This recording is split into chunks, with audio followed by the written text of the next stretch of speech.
We are standing near Sodom, the place that God destroyed because of the sin of sexual immorality.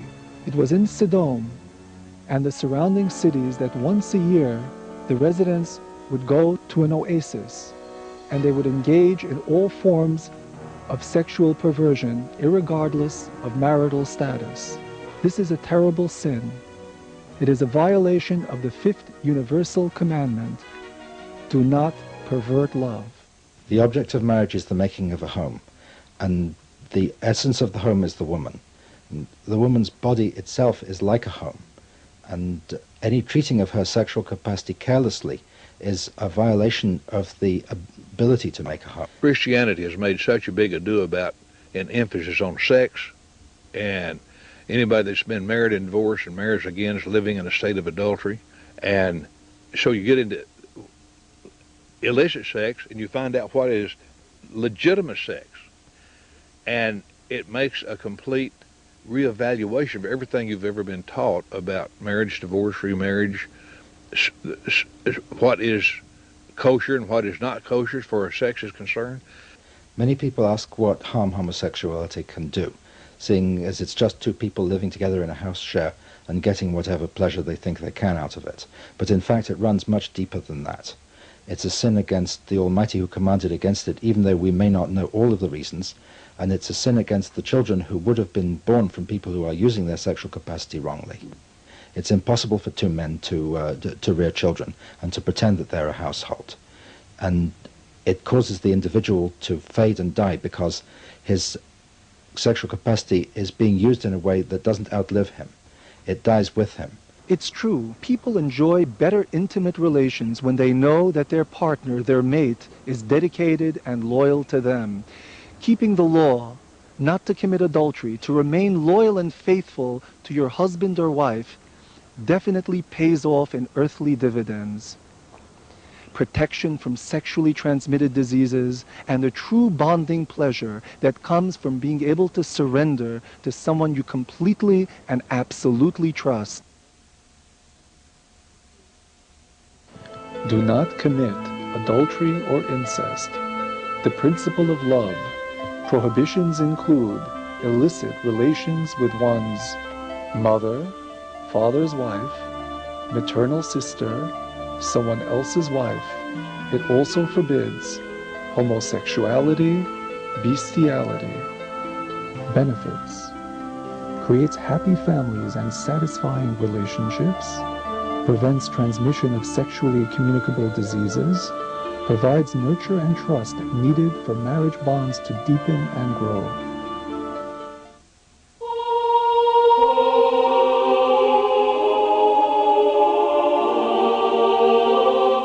We are standing in the Judean hills. Behind me are a flock of sheep. This brings to mind the encounter between Abraham and his nephew Lot. Both had large flocks of sheep and goats. Abraham, on the one hand, would muzzle his animals to prevent them from grazing in the fields of others. Lot took no such precaution. This was one of the reasons why Abraham eventually asked Lot to separate from him. Zvi Sand is a successful land developer, well known for his philanthropy.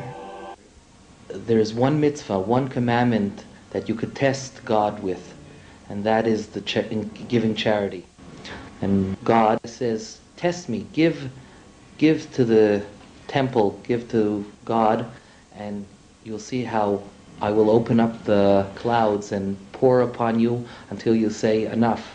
And I remember when I started off, I was in great debt to my parents and my in-laws that helped me out to start off my business.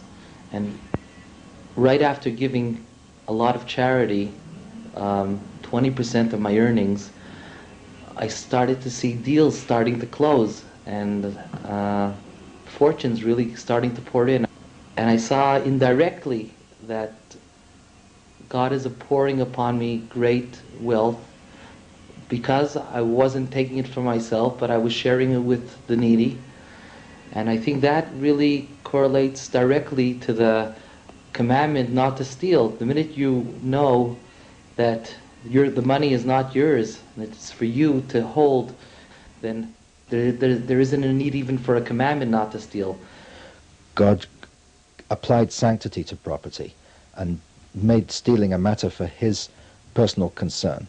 That means that all violations of property are violations of sanctity, whether it's withholding due wages, looting in wartime, embezzlement, tax fraud, stealing of goods, stealing of services. By violating the commandment not to steal, the thief condemns him or herself to an unbalanced personality, forever seeking definition and fulfillment through another, never discovering who they really are.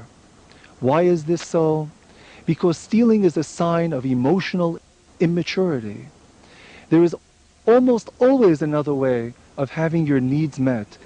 To cross the line and violate another's boundaries indicates that the thief suffers first and foremost from a low self-esteem, a feeling of void and emptiness only the possessions of another can fulfill.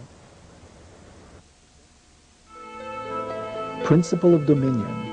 Prohibitions include not trying to obtain anything by dishonest means, including not to cheat, defraud, or misrepresent, not to withhold salaries from workers, not to violate another's property and rights.